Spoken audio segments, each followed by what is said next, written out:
Hopefully you will enjoy my car enthusiast journey.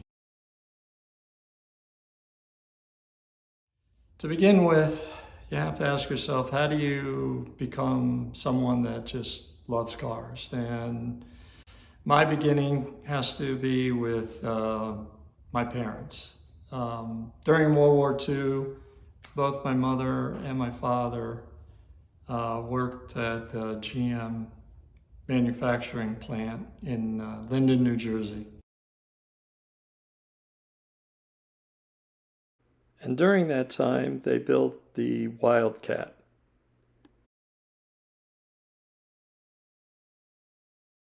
Well, I was born in 1955, so definitely after World War II. When I graduated from college, I wanted to get a new car, so I went to my dad and said, "Can I get the GM discount, employee discount?" He said, "Sure. What do you want to order?" And I said, "Well, I'd like to order a Corvette." So we put the paperwork in and got a letter saying it was a 3-year wait. So in the meantime, needed a car for work, and I ordered a 1979 Trans Am. Didn't get the big motor. It was a V8. One of the nice things about ordering a car is you can pick your options. And one of the options I didn't pick, was to have the big Firebird on the hood. So didn't really like those. After the Trans Am, I actually got a letter from General Motors saying that the wait is over and I could order a Corvette. So I ordered a 1980 Corvette and had that for a very long time. During the time of the ownership, we had our first child, and 18 months later we had our second child, and the Corvette had to go. So I had to trade in the Corvette, actually give more money to the dealership, and walk away with a celebrity Eurosport, which was a little depressing. I had the Eurosport a pretty long time, but the Eurosport got a little old, and in 1993 I was in sales, and so I needed a car that I could take clients in, so I bought the 1993 Bonneville. Had the Bonneville quite a while. As the kids got older, I had to demote a car, so I demoted the Bonneville to my oldest daughter. And so I needed a car for myself, so I bought a Miata, which was fun. Bought a used one. It was a 2000 Miata. And then after my other daughter got a hand-me-down from my wife, which was her Firebird. So she kind of lucked out. I told her life isn't fair to the oldest because she ended up with the Bonneville. Then after college, and I had a little money, I went ahead and bought a Saturn Sky. Enjoyed that for a long time. That was the Redline edition, the one with the turbocharger, which made that a very quick little car. At the time, we were living in North Carolina and traveling to Florida a lot on vacations, and we needed something a little bit bigger. So that's when we ordered, or actually I bought it off the lot, a Infiniti. I wanted a rear-wheel drive, and at the time, there weren't a lot of choices to have a sedan. Enjoyed that car, put quite a few miles on it going back and forth to Florida for vacations, and saw a 2013 Boxster. That was my first time that I liked the Boxster. I didn't like the first two generations, but the third generation I really liked the styling of that. So I went ahead and found a used one in 2017, which is a 2013, the first year of the 981s. Enjoyed that car a lot. Really liked roadsters at the time. So I went to the dealership. Let's see, this was probably in 2021.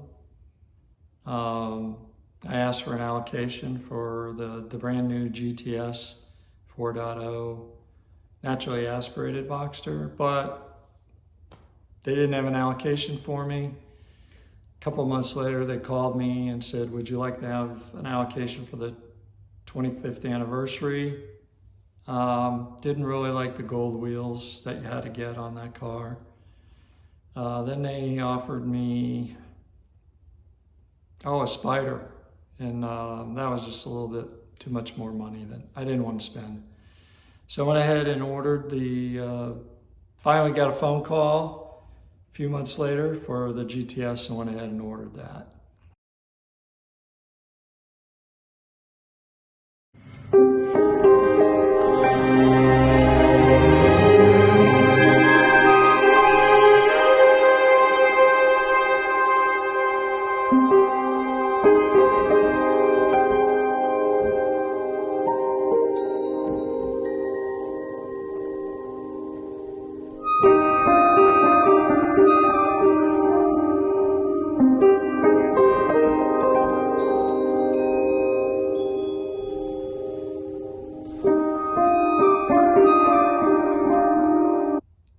Enjoyed that car.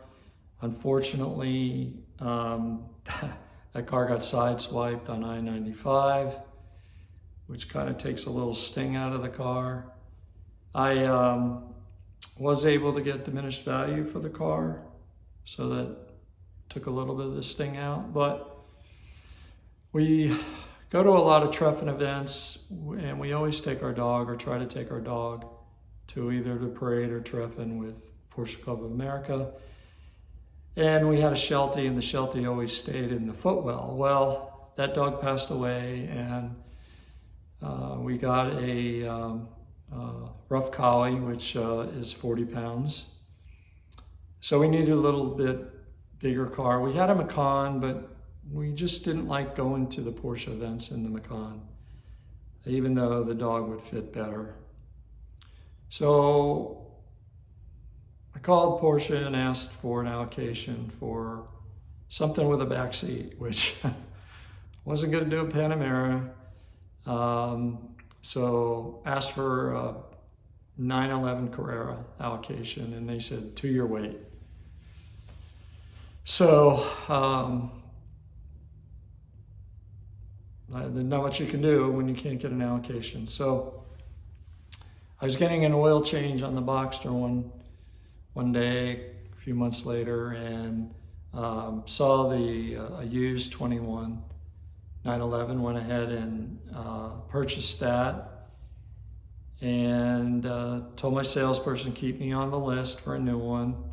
I figured, well, if I never get the allocation, I'll just keep this 2021 911. Well, about a year went by, and they offered me, let's see, an S, and I didn't want the S. They offered me a T, and I didn't want a T, and I said, well, I'll just keep waiting for a 911 Carrera. So eventually they did offer me that allocation. It took about 6 months to get it. Once I got I think I ordered in February and got it in August. And you can watch here the unveiling of that car. Go ahead. Oh my gosh. I look so much better in person. Doesn't it? That color looks so good. Beautiful. And the wheels.